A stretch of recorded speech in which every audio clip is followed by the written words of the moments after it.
ছাত্রনেতা নাহিদুল আলমের জন্মদিন উপলক্ষে বৃক্ষরোপণ কর্মসূচি, শিক্ষা সামগ্রী বিতরণ ও দোয়া মাহফিল অনুষ্ঠিত হয়েছে। রাঙ্গামাটির বাঘাইছড়িতে জেলা ছাত্রদলের কার্যনির্বাহী সদস্য ছাত্রনেতা নাহিদুল আলমের জন্মদিন উপলক্ষে বৃক্ষরোপণ কর্মসূচি, শিক্ষা সামগ্রী বিতরণ ও দোয়া মাহফিল অনুষ্ঠিত হয়েছে।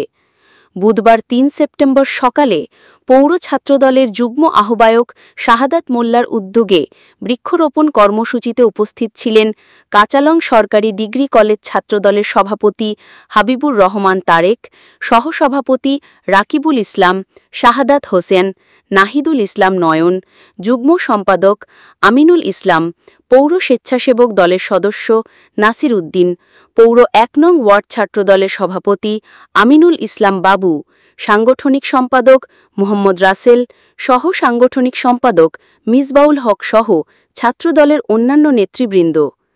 এছাড়া বিকালে বাঘাইছড়ি বাইতুস শরফ মাদ্রাসার এতিম শিক্ষার্থীদের মাঝে শিক্ষা সামগ্রী বিতরণ এবং মধ্যমপাড়া জামি মসজিদে ছাত্রনেতা নাহিদুল আলমের সুস্থতা, দীর্ঘায়ু এবং দেশের শান্তি অগ্রগতি কামনা করে বিশেষ দোয়া ও মোনাজাত করা হয়।